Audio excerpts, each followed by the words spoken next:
Sir வணக்கம். வணக்கம் sir. தேசிய ஜனநாயக கூட்டணி, அதாவது பாஜக அதிமுக கூட்டணின்றது கூட நம்ம தமிழக சூழல்ல சொல்லலாம். என்டிஏ. ஆமா. திரு டிடிவி தினகரன் அவர்களுடைய இணைவு பற்றி இதை எப்படி சார் பாக்குறீங்க? திடீரென்று இணைவு சார், ஒரு தினகரனை பொறுத்த அளவில் இப்போ இங்கே ரெண்டு கூட்டணி தான் இருக்குது. ஒன்று என்டிஏ கூட்டணி, பாஜக அதிமுக தலைமையிலான கூட்டணி. இன்னொரு பக்கம் திமுக கூட்டணி. இதில் திமுக தீய சக்தி, திமுகவை தான் அழிக்கணும், திமுகவை தான் ஒழிக்கணும், திமுகவை தான் வீழ்த்தணும் அப்படின்னு சொல்லி தமிழகத்தில் இருக்கிற திமுக அலையன்ஸில் இல்லாத மற்ற அத்தனை கட்சிகளும் ஒட்டுமொத்தமாக எதிர்த்துட்டு இருக்காங்க. ஈவன் நடிகர் விஜய் தாவேக்கா கூட அவங்க சொல்றது திமுக தீய சக்தின்னு அவர் ரொம்ப கோரஸா கத்திட்டு இருந்தார். உங்களுக்கே தெரியும். ஆமா. அந்த அளவுக்கு வெறித்தனமா இருக்கும்போது இவருக்கு வேற ஆப்ஷன் இல்லை. இப்போ தாவேக்காவை நம்பி போகலாம் அப்படின்னா அவங்க புது கட்சி, அது விஷப்பரிசி ஆயிரும். தினகரன் அவர்களுக்கு அரசியல்ல அது மிகப்பெரிய பின்னடைவை ஏற்படுத்திடும். தோல்வி அடைஞ்சிட்டாங்கன்னு வச்சுக்கோங்க.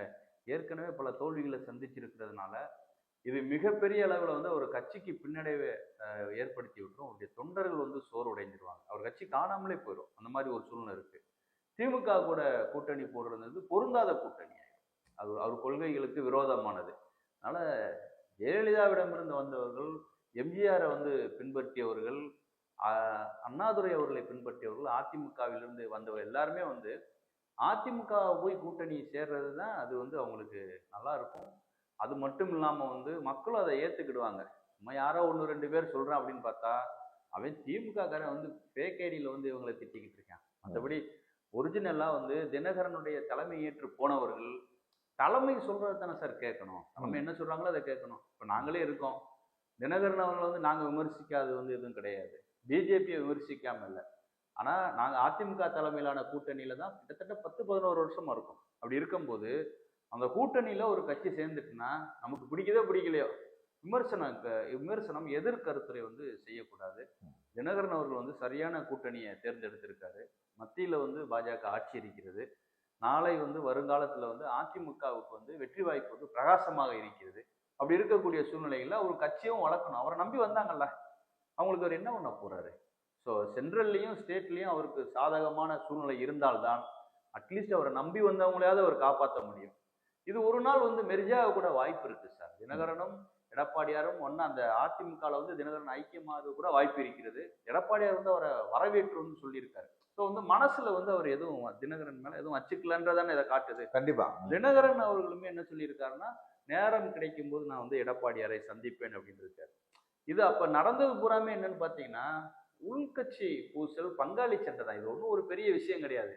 அண்ணன் தம்பி ஒண்ணு சேர்ந்த மாதிரி தான் இதெல்லாம். இதை போய் பெருசுபடுத்த வேண்டிய அவசியம் கிடையாது. இது இந்த கூட்டணி எந்த அளவுக்கு ஸ்ட்ரென்த்தா இருக்கும்? இந்த கூட்டணிக்கு எந்த அளவுக்கு பலம் சேர்க்கும் நினைக்கிறீங்க?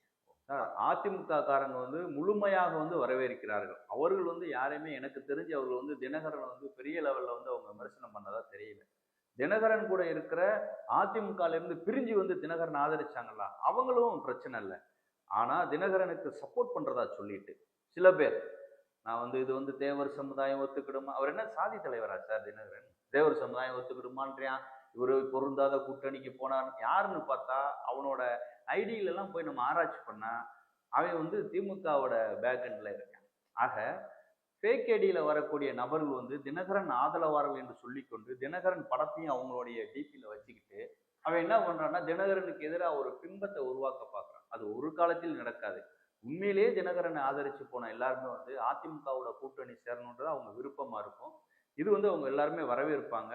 தினகரனுடைய கட்சியில இருக்கிறவங்க முழுமையான ஒத்துழைப்பை வழங்குவார்கள். அதிமுக தினகரன் 2 பேரும் சேர்ந்தாங்கன்னா நல்லதுதான் சார். கண்டிப்பா ஒரு தொகுதிக்கு 5000 ஓட்டு 10,000 ஓட்டு கூட தான் செய்யும். கடந்த முறை தேர்தலில் 20 தொகுதிக்கு மேல தினகரன் அவர்களால் அதிமுக இழந்தது. இன்னைக்கு அந்த வித்தியாசம் குறையும் போது, அன்னைக்கே 2 பேரும் ஒன்னா இருந்தாங்கன்னா அதிமுக 100 தொகுதிக்கு மேல வந்திருக்கும். ஈஸியா ஆட்சியை பிடிக்கிறதுக்கு ஒரு வாய்ப்பு இருந்திருக்கும். இன்னைக்கு ஒன்றும் பிரச்சனை இல்லை. இனி நல்லது நடக்கட்டும், நடப்பது நல்லதாக இருக்கட்டும். இப்ப ஒரு 4 மாதங்களுக்கு முன்னாடி திரு எடப்பாடி அவர்கள் சொன்னாரு, முத்துராமலிங்க தேவர் பெயரை மதுரை விமான நிலையத்திற்கு சூட்டணும், மட்டுமல்லாது பாரத ரத்னாவுடைய விருதுக்கும் நாங்கள் அவர் பெயரை பரிந்துரை செய்யும் சொல்லும்போது டிடிவி அவர்கள் ஒரு எதிர்கருத்தை சொல்லியிருந்தது மிகப்பெரிய சர்ச்சைக்கு உள்ளானது. இப்ப இந்த மாதிரியான சூழல்ல டிடிவியுடைய இணைவை இந்த முக்குளத்தூர் மக்கள் எப்படி பார்ப்பாங்க? இது எப்படி எதிரொலிக்கும்னு நினைக்கிறீங்க? சார் அரசியல்ல வந்து நிரந்தர நண்பர்களும் கிடையாது, நிரந்தர எதிரியும் கிடையாது. இவர் வந்து எடப்பாடியார் வந்து பரிந்துரை செய்ய போறேன்னாரு. இவர் சொன்னாரு அது வந்து இது அரசியலுக்காக செய்யக்கூடிய நாடகம் அப்படின்னாரு. ஒருவேளை வந்து இவங்க அதுலயும் இப்ப சொல்லிட்டாரு தினகரன். இது வந்து ஒரு பங்காளி சண்டை தான் அப்படின்ற மாதிரி சொல்லிட்டாரு. ஸோ வந்து சில பேச்சுக்கள் இருக்கும். சில பேச்சுக்கள், வாதங்கள், எதிர்கருத்துக்கள் இருக்கும். அதெல்லாம் வந்து ஒண்ணு சேரும்போது காணாம போயிரும். இனி இருவரும் இணைந்து தேவர்பிறை விமான நிலையத்திற்கு வைப்பதற்கான நடவடிக்கைகளில், பரிந்துரைகளில் வந்து அவர்கள் ஈடுபட வேண்டும். அது எங்களுடைய வேண்டுகோள். இப்ப முக்குளத்தூர் அமைப்புகள் வந்து தேர்தல் நேரத்தில் மட்டும்தான் வேலை செய்யறாங்க. சில நேரங்கள்ல Facebook கட்சிகளாக சில கட்சிகள் வாட்ஸ்அப், ஃபேஸ்புக், சோசியல் மீடியா தான். மீடியா சமூக ஊடக கட்சிகளாக இருக்கிறது. இது தேர்தல் நேரம் பாத்தீங்கன்னா ஒரு ஆக்டிவா இருக்கிற மாதிரி கூட்டம் போடுவேன். அறிக்கை போர், யாரையாவது திமுகவையோ அதிமுகவையோ டிடிவி அவர்களையோ ஓபிஎஸ் அவர்களையோ வைக்கிறது, ஆமா, இப்படி ஒண்ணு நடக்குது. எல்லாம் நடக்கும். இதெல்லாம் வந்து மக்கள் மத்தியில எப்படி சார் பார்க்கப்படும்?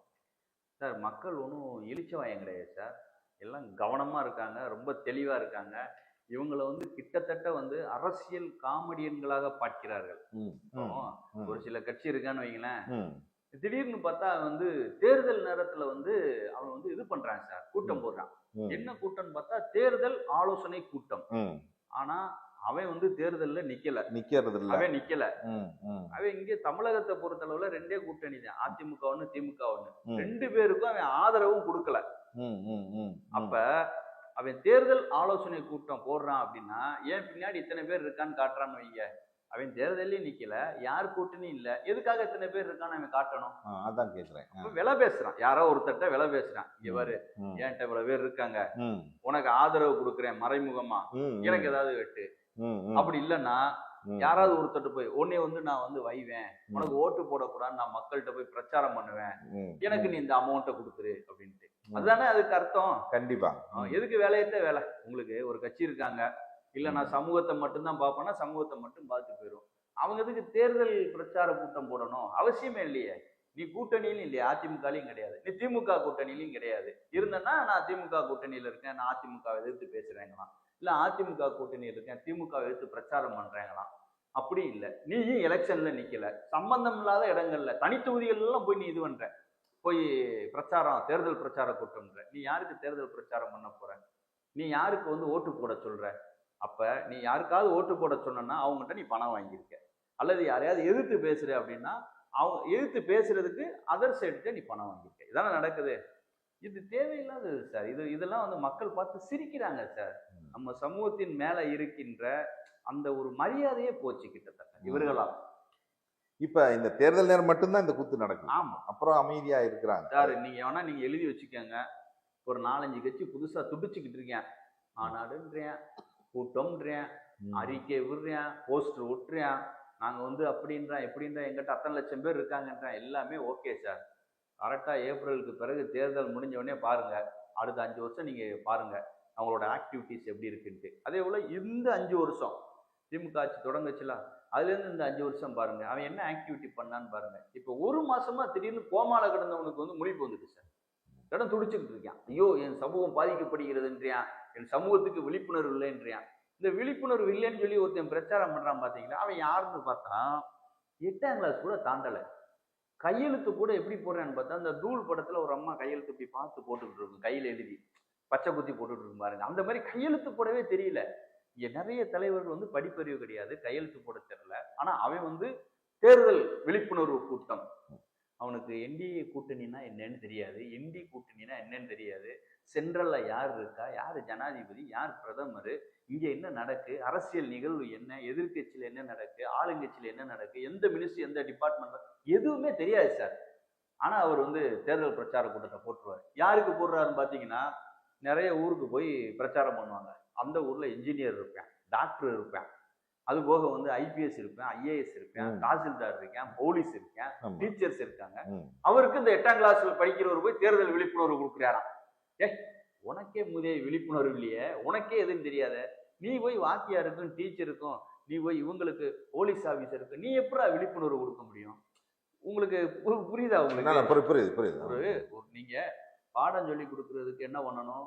நீங்க வந்து டீச்சரா இருக்கணும், அதுக்கு வந்து நீங்க டீச்சர் ட்ரைனிங்கோ, கண்டிப்பா பிஎட் எம்எட் ஏதோ ஒன்று படிச்சிருக்கணும், அந்த புரிதல் இருக்கு. வக்கீல் ஆகிறதுக்கு நீ லா படிச்சிருக்கணும், டாக்டர் ஆகணும்னா நீங்க எம்பிபிஎஸ் படிக்கணும். இன்ஜினியர் ஆகுனா நீங்க பிஇ படிக்கணும். தேர்தல் விழிப்புணர்வை ஊட்டணும்னா உனக்கு அரசியலும் தெரிஞ்சிருக்கணும், பொலிட்டிக்கல் சயின்ஸ் தெரியணும், அட்லீஸ்ட் உனக்கு ஆழ்ந்த அறிவாது இருக்கணும். நீ ஏன் ரேகை உருட்டுற? உன் கையெழுத்தை நீ பார்த்து போடுற, உனக்கே வந்து பேசவே வராது. நீ எப்படி வந்து தேர்தல் விழிப்புணர்வு நீ கொடுக்க முடியும்? தேர்தல் போதிய அறிவு இருக்கணும்ல.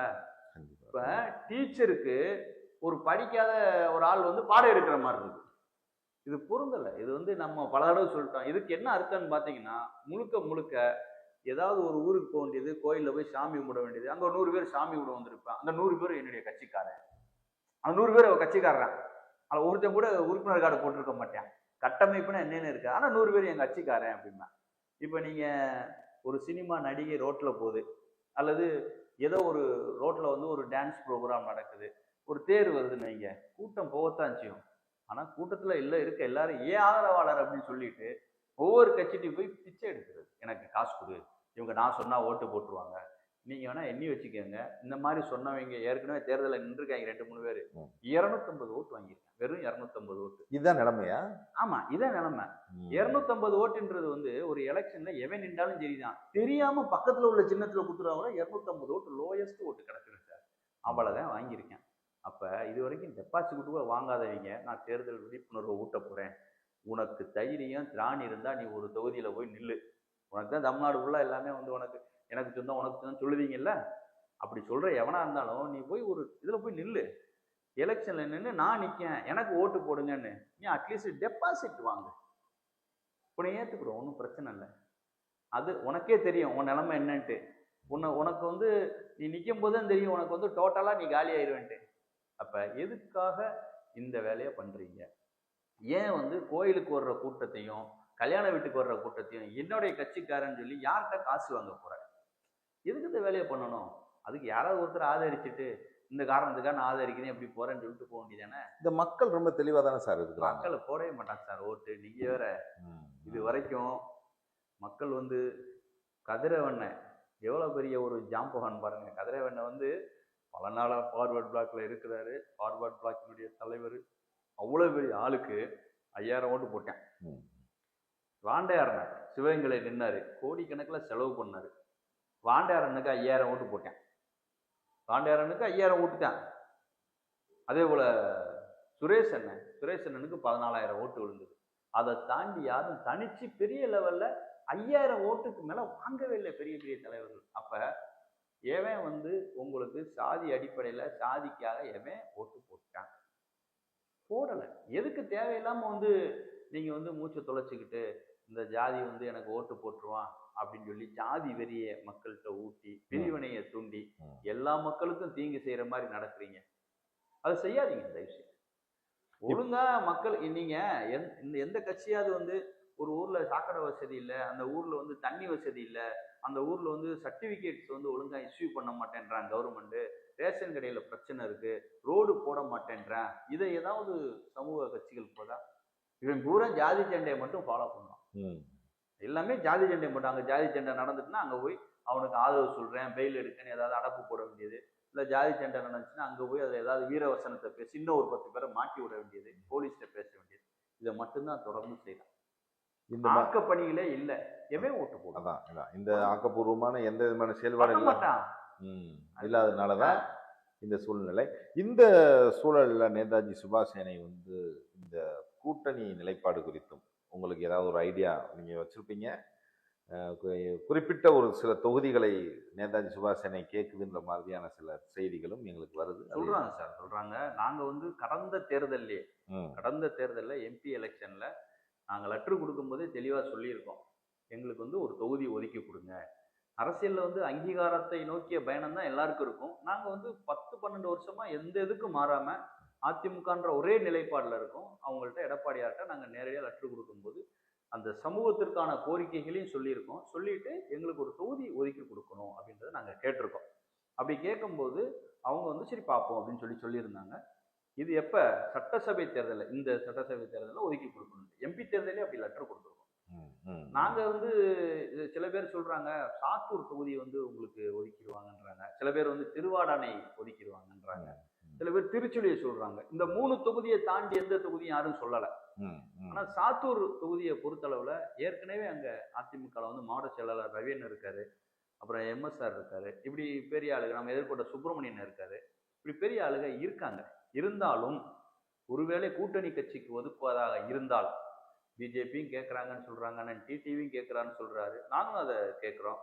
யாருக்கு கொடுத்தாலும் சரிதான், அவங்களுக்கு கொடுத்தா நாங்க கண்டிப்பா இறங்கி வேலை பார்ப்போம், எந்த வேறுபாடும் கிடையாது. எனக்கு கொடுத்தாலும் அவங்க வேலை பார்ப்பாங்க, யாருக்கும் ஒரு முரண்பாடுலாம் ஒன்றும் இல்லை.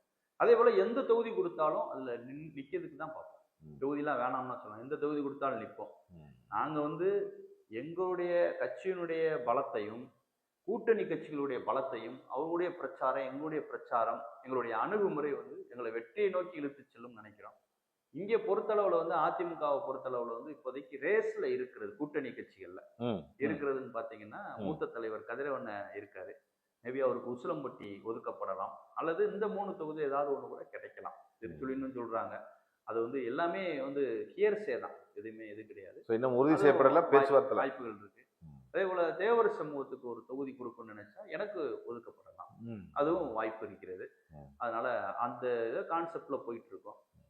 நாங்க வந்து இந்த தடவை எங்களுக்கு தொகுதி வேணும் அப்படின்றது வந்து ஸ்ட்ராங்கா கேட்க போறோம். இது வந்து எங்களுடைய நிலைப்பாடு. அதே போல திமுக தரப்புல பாத்தீங்கன்னா வாண்டையார்னே சைலண்டா இருக்காரு, ஆனா அவருக்கு தொகுதி கிடைப்பதற்கு வாய்ப்பு இருக்கிறது. அதுக்கு அடுத்தது கிடைக்கணும் அப்படின்னு சொன்னா கருணாசன் இருக்காரு. கருணாசுக்கு ஏதோ இதயத்தில் இடம்ன்ற மாதிரியான சொல்லுவாங்க சார், அரசியல்ல என்ன வேணாலும் நடக்கும் சார். இன்னைக்கு சொல்றது வாட்ஸ்அப்ல வரதெல்லாம் நம்பி நம்ம எதுவுமே பேச முடியாது சார்.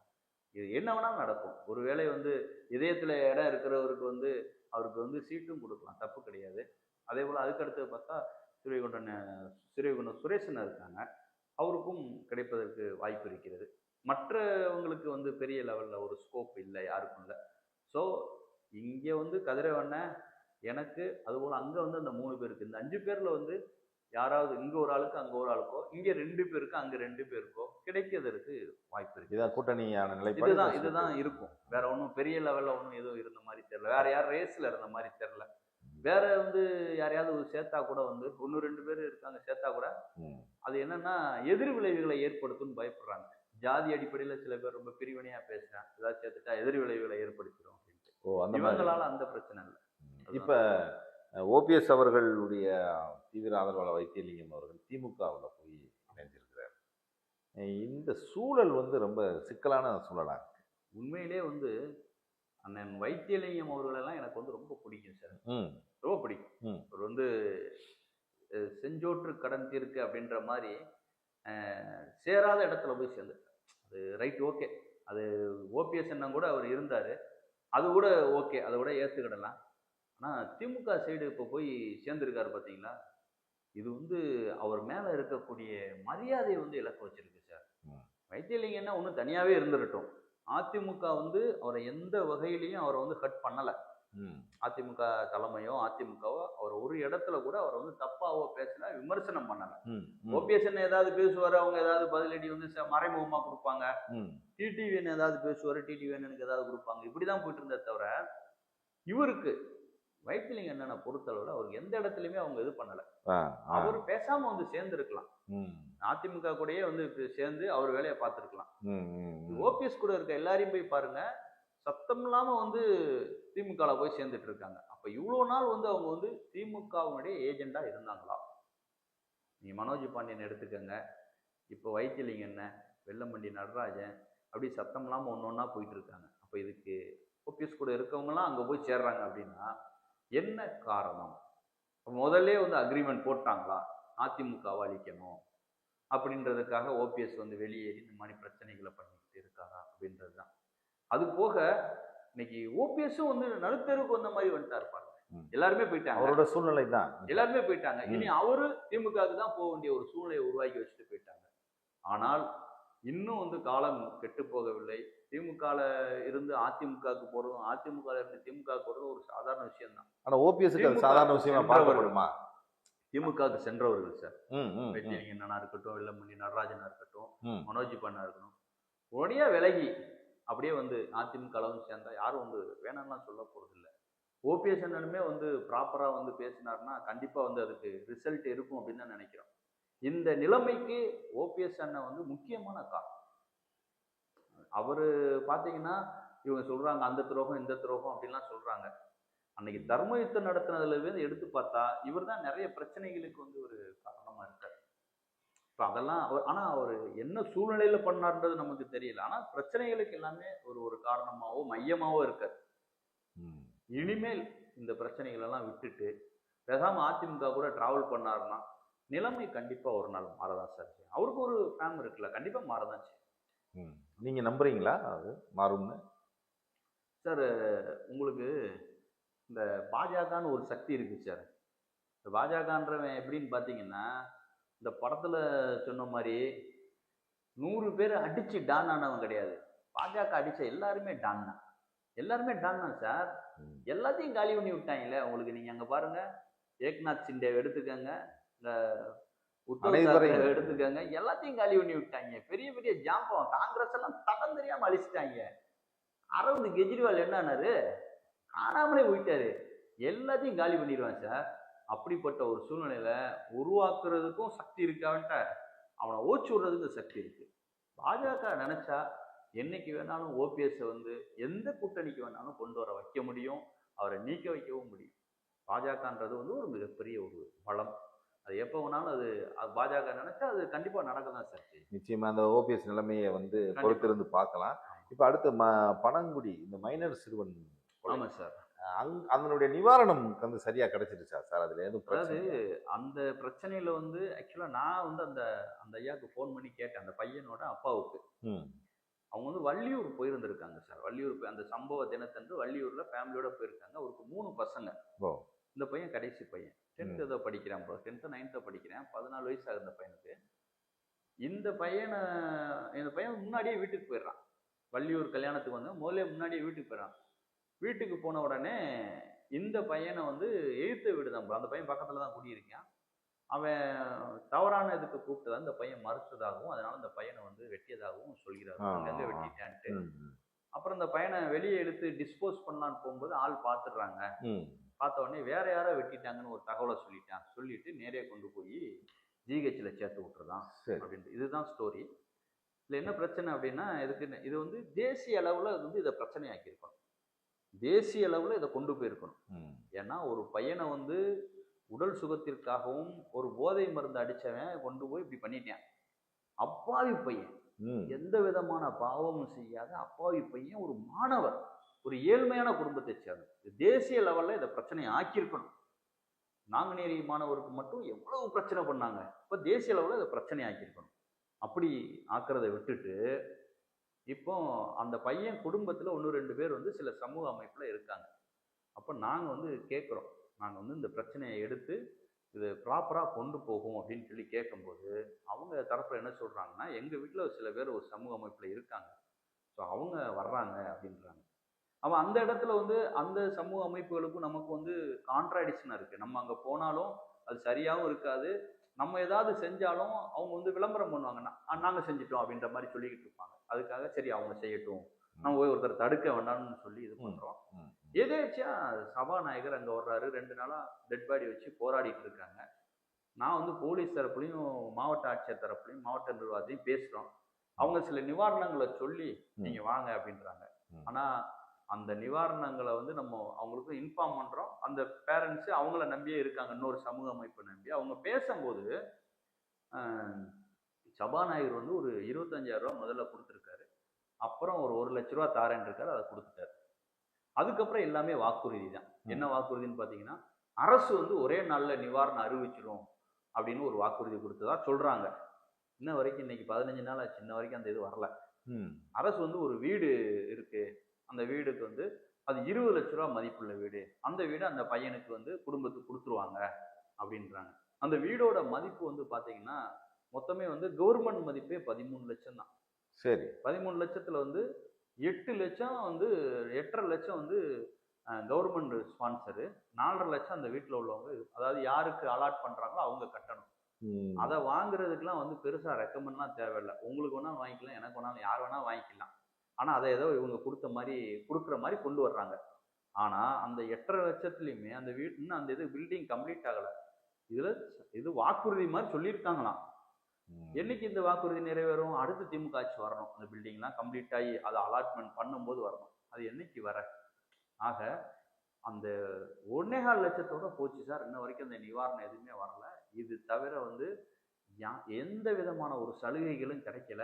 அவங்களுக்கு வேலை வாய்ப்பு தருவேன்னாங்களாம். வேலை வாய்ப்பு என்னைக்கு எல்லாமே சொன்னாங்களாம், செய்வாங்களாம், வருவாங்களாம், போவாங்களாம், எல்லாமே வந்து கலாம். ஒண்ணுமே நடக்கல. இன்னும் இப்ப என்னண்டா, ஒரு பெரிய பிரச்சனைய சின்ன பிரச்சனையாக்கி புஷுன்னு போக வச்சு பாடியை வாங்கி கொடுத்து போட்டோ எடுத்து வீடியோ எடுத்து போட்டு முடிச்சிட்டாங்க. மிகப்பெரிய தவறு சார். ஹேண்டில் பண்ண தெரிஞ்சா பண்ணணும். பண்ண தெரியலையா, உங்க விளம்பர அரசியலை நீங்க பண்ணிக்கங்க. தெரிஞ்சவங்களை விடணும். இந்த சொதப்பலுக்கு காரணம் இந்த விளம்பர அரசியல் தானா? முக்கியமா ஆமா சார்.